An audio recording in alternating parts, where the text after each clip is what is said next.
So this lesson is for what happens when the problem is already solved and we want to simplify it. So here we have this one right here. So I have to take all of my zeros and any of my negatives and make them positive. So the 3 stays where it is, the x to the 5th stays where it is, this negative moves, and the 0 gets simplified. So 3 stays where it is, we just said. X to the 5th stays where it is. The z to the 0 becomes a 1, so it's just like multiplying this entire thing by 1, so you might as well not write it. And the y to the negative 2 goes on the bottom. And it becomes positive. Don't forget that part. And then this one, I take all my negatives and I move them. So I have this. The negative 2 has to change. The 5 stays the same. The negative 2 has to switch, and the negative 10 has to switch. So it becomes 4, goes on the bottom. The x to the 5th stays on the top. The y to the negative 2nd goes on the bottom. The z to the negative 10th goes on the bottom. Becomes positive. So it's left like that.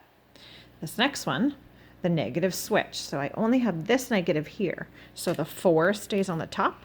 The z stays on the top. The y stays on the bottom. And that x joins it on the bottom and becomes positive. Okay, this one, there's a negative in the bottom and there's a negative in the top. So they're just going to switch locations. That 8 is positive. It's going to stay where it is. So the 8 stays where it is. The z to the negative 2nd goes up top and it becomes positive. And the x to the negative 5th goes on the bottom and becomes positive. Another example. The 2 is positive, and then the x to the 5th is positive, so these ones, the ones that have to change location. So I always try to write what's staying first, and then write what's moving. So the y to the 2 goes on the bottom, and then the z to the 2 goes on the top. Here's this one.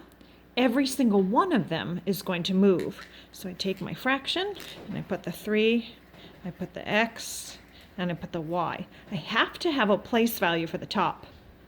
So the place value is 1. Just like if you had a 4 and you wanted to make it into a fraction without changing it, that's the place value of that one. So same thing. So in this scenario, everything moved to the bottom and you had to keep the top.